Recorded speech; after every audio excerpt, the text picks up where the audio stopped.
Hey everybody! I'm finally back with some content. Surprise, surprise! I drew this picture of Dr. Stein about a month ago, and I just haven't gotten around to doing a voiceover and doing the editing because, let's be honest, the beginning of the year is usually very hectic and very stressful. Regardless, this is one of my favorite recent drawings, and I'm actually pretty happy with how it turned out.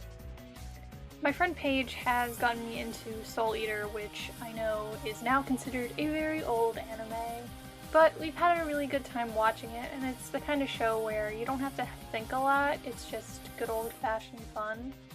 I'm in a way known for being way too picky about the shows I watch, and I really thought the art style of this was going to turn me off of it, but the more I watched it, it was really expressive and fun, so it grew on me pretty fast.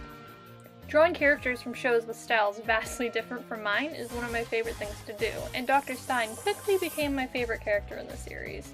His character story and design fit a lot of my, I would say, cliches that I enjoy. I really like lab coats and stitches, and his character writing is really funny, but still a bit dark.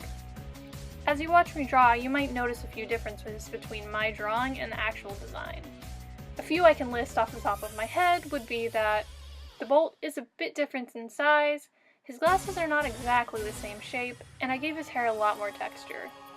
Plus, the entire idea of the drawing is completely non-canonical as he does not have stitches connecting his neck to the rest of his body. But hey, all of these things can be explained away by a little thing called artistic license. That's really one of my favorite things about being an artist. You get to change things, interpret them in any way you want.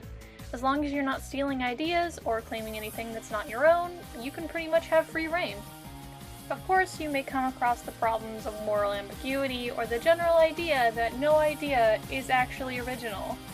I might have more time to talk about those subjects later, but for now, let's just stick to the subject at hand.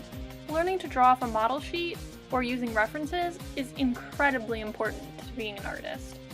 But so is learning to interpret things your own way and enjoy having your own ideas.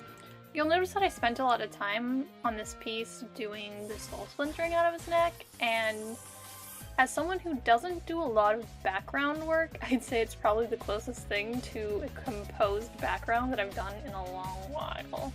And although I'm quite happy with how that aspect of the piece turned out, I really want to work hard on doing better backgrounds and making my creativity flow into scenery instead of just characters. Thanks a ton for watching, hopefully this was at least mildly interesting.